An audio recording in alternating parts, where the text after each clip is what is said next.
Say that again. At this stage, you're not really going to improve somebody's technique. How many of you have ever heard of the guy named Tim Tebow? Played football, yes? Where did he go to school? Florida. So we knew he was going to be a failure. No. Couldn't resist. But you know, does anybody know why he didn't make it in the NFL? It wasn't his toughness. It wasn't his lack of effort. Yeah, his technique was fundamentally flawed, wasn't it? And at that level, they couldn't change it. It was too late. That's why I say, again, you have to think, and this is at the NFL level. He was a Heisman Trophy winner, most successful player, if you will, in a given year in college football. But his technique was fundamentally flawed. And so he didn't have that graceful automatic execution to get into the highest level. He just didn't. So with your players, particularly your beginners, your capable, your competent players, you have to make sure that technique's sound. Because as they move up, if it's not, there's really little hope for them to improve. By the way, experts tend to be atypical. They see things kind of going normally, and then something that's not normal, they'll pick up on. Like, for example, they'll notice that if somebody's waiting for a serve, if they put more weight on one foot than the other, that's not normal. And they'll think about how they can exploit that. Maybe they can, maybe they can't. But they notice things that aren't normal. They also tend to be extensive planners, but intuitive action takers. In other words, you and I are going to talk about our game plan for this match coming up, right? So we're going to be fully prepared. But once we get into the game, all bets are off. Planning is about preparation. It's not about scripting anything. So that's what we're going to do. So rely on your intuition at this point. They tend to be rigorous self-monitors, and this is where I want to end this presentation. So I'm going to come back to that. All right, where do they learn best? Again, experience, but specialized practice. Again, back off too much practice. How many of you remember the name Dara Torres? Okay, yeah. Do you remember anything about it? Swimmer? Swimmer, yeah. She won Olympic medals in Beijing at the age of 42. She won her first Olympic medal at the age of 16. She was winning medals and setting world records before Michael Phelps was even born. So how does somebody have that level of longevity? I talked to her about her practice. And in her final years, as she was preparing for Beijing, again, she's 40 years old now, 2 years away from it, she said, you know, my technique, I wasn't going to change that much. So I would spend 45 minutes in the water every day, just to kind of make sure my stroke stayed sound. But then I got out and I worked on flexibility, I worked on strength, and I worked on massages. Kind of bad routine. Why massages, Derek? Well, because at my age, it's tougher to get rid of the waste materials out of the body. Most of you probably realize, you know, you creak a little bit, your flexibility's gone. That's what she was working on. And so when she dove into the water at the Beijing Games, she was beating kids who were half her age and winning. So again, specialized practice. Highest level of competition. One of the things that just happened with the Hawks is we choked against Indiana Pacers. One of the things was we didn't have enough players who had actually been in that context. Yeah, they're all NBA players. They're all making millions and millions of dollars. You wouldn't believe how much money these guys make. But they had not been there before. And so there was that lack of experience. And so at the highest levels, you really have to encourage those players to be up there. Learn from peers, coaches, outside experts. Reading, believe it or not, is important. Let me go back to self-monitoring and end it here. To me, this is how experts continue to learn. They become self-coaches.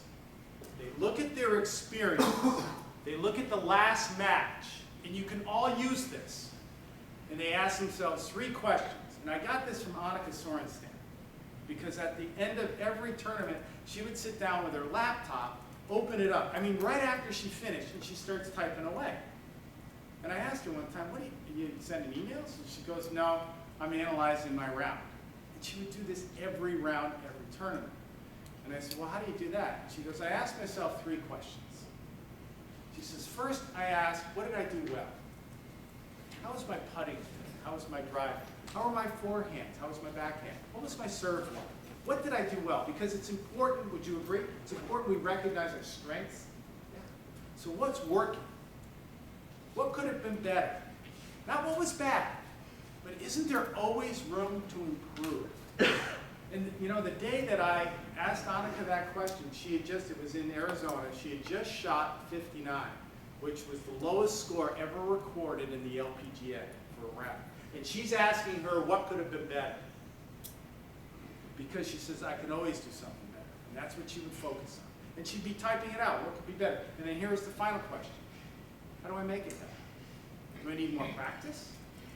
Maybe I need to rest something. Or maybe I need more knowledge. What do I really need to make this better? So think about that. It's a fairly simple formula, isn't it? And if you asked yourself, Sophie, you just competed in the World Championships. Right? At the end of every match, if you ask yourself that question, wouldn't that lead you to a nice progression on how you could actually be better? No matter how good you were. And by the way, Annika didn't care what other players shot. She didn't care what other players, what their statistics were, only about her. She said, I only want to make me as good as I can be. And then I'll be happy with that. So this was her secret. And so I'll share that with you. Do we have time for questions? We have time for questions. Yes, sir. What do you think of the adherence to the 10-year, 10,000-hour rule to get to be an expert in any particular field? And there's quality hours, there's bad hours, but Yeah. how does that fit into some of the research?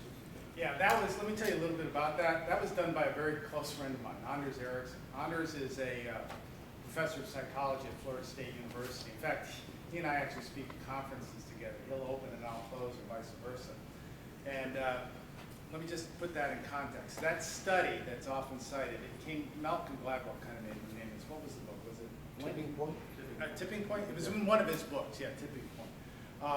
Anders studied violin players in the Philharmonic Orchestra in Berlin. And he wanted to know the difference between seat number 1 and seats number 2, 3, and 4. Seat number 1 is the best violin player. And so they did a retrospective analysis of their practice. And I think the 10,000 hours was overplayed, but Anders came up with, in order to get a seat in that orchestra, you needed to put in at least 10,000 hours of practice to get to that level. He didn't say just 10,000 hours alone would get you into that seat. One of the things that also made a difference is between seat 1 and seat 2, 3, and 4 was that when seat 1 practiced, it was a she was focused on something specific. Specific movement or part of a movement that she needed. And when she had a weakness in it, she would keep doing it. And then the third thing was she got coaching. The other players would, or violinists would go and just say, well, I've got to practice for an hour today. You know, how many of you have had players that have said, well, I'm going to go practice my forehand for an hour. And they just hitting balls for an hour. Are they getting any better? No.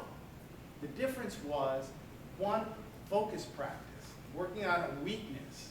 Secondly, she had coaching to help get her over that. And that wasn't brought out in Gladwell's rendition. So yeah, 10,000 hours to the expert level, I think that's a pretty good benchmark if somebody's really interested. But 10,000 hours alone won't make you good at it. And I'll give you 2 examples. Your handwriting. Any better now than it was a year ago? No, it's worse. So 10,000 hours more of that handwriting isn't going to make you an expert calligrapher, is it? No. How about your driving? Is it any better now than it was a year ago? No. No, because you just do it. So when we just repeat something again and again and again, we don't really improve. So that to me is the weakness in when we say 10,000 hours to expert. And Anders would agree, because he and I have talked about it fairly extensively. He gives me a headache when I talk with him. He's one of those brilliant guys that's always asking you questions that you don't really want to answer. One more. Yeah, please. How does environment play into, you get 3 keys of expertise, but if Bill Gates had been born in 1915, he would have done what he did, with technology. So how does that play? I mean, he's another one that it's outliers. I think it's that as the book. They quote that he had 10,000 hours of coding before he was even out of high school. But it's how does environment play into that ability to gain expertise?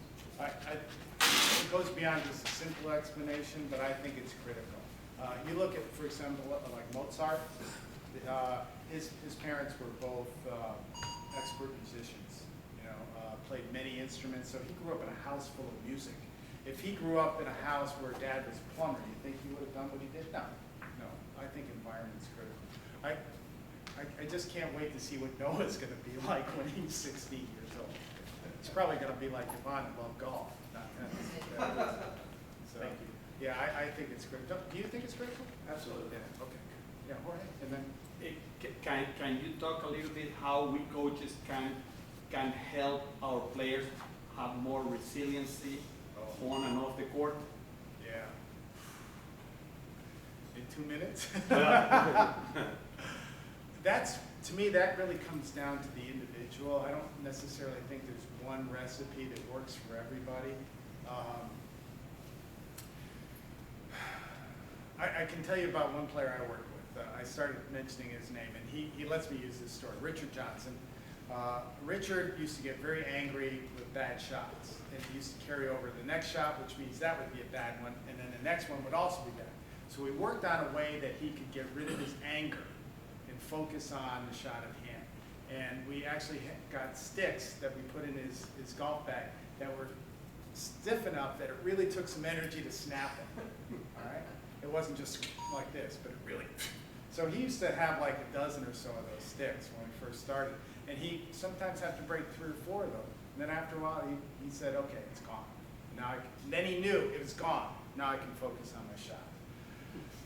Other players, they like, I'm talking about a golfer now, Freddie Couples, likes to talk to his caddy, used to be Joey LaCava, about sports, about just something other than, what was going on. I think everybody's a little bit different on that. But I would agree it's a critical factor, especially for people at the upper level. Because you're going to get beat. Everybody gets beat at some point. And you have to learn how to deal with that. Thank you. Great question. So, as a tennis coach, I think when we're teaching adults, we're kind of put in this position where we either teach what they need and what they want, and there's a big difference between the two. We know we need to teach them the skills and the basics and that kind of thing, and then go on from that. But in Atlanta especially, they want to get straight into playing their matches, and so we end up teaching something right. that they don't necessarily need, and what ends up happening is you get in that pie chart, you get the knowledge and the experience, Right. and the skills are much smaller. Right. So then, eventually, when they do want the skills, it's late. almost like too late. Yep.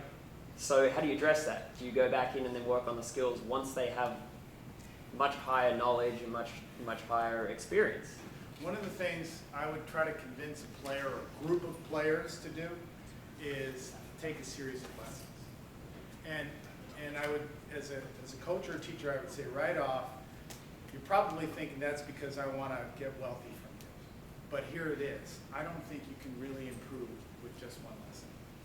You're going to need a couple, and let's sequence them, and let's develop your playing. And I would also include some supervised practice in that. So for example, you want to take 5 lessons with me, and I'll include 2 supervised practices, where I'll be out there on the court while you and your friends are practicing and just give you some advice on it. But yeah, development has to be systematic in some way. And you're right, it has to start with skills. The frustrating part is, let's say they're playing the point out, Yeah. and they lose the point. Right. And say, why did I lose that point? What should I have done with that ball? Well, you don't know how to hit a forehand cross court. Right. That's the problem. Learn to hit a forehand cross court, and then that will solve the problem. Right. So then it comes back around to where they should have started. Do you use video at all? From time to time. Do you have an iPad?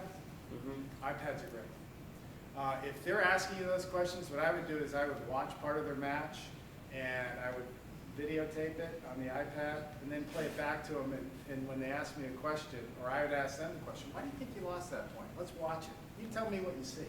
Make a compilation of the 54 lines they missed in that one match. Yeah, well, I would probably just do 1 or 2. But I would ask them first, what do you see? And then they're going to tell you. And then the next question I would ask them is this. You interested in what I see? What do you think they're going to say? That's what I would do. Well, I think Therese has one more question and then again. Okay. Yeah. I'd like to buy the book. Can we buy the book? No, not you can't buy them. You can invite me up, we'll go kayak. Okay. Thank you, Dr. Schempp. Thank you.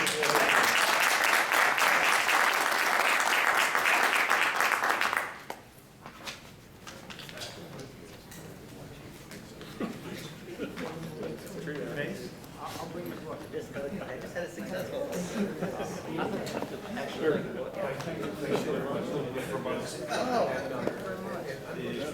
much.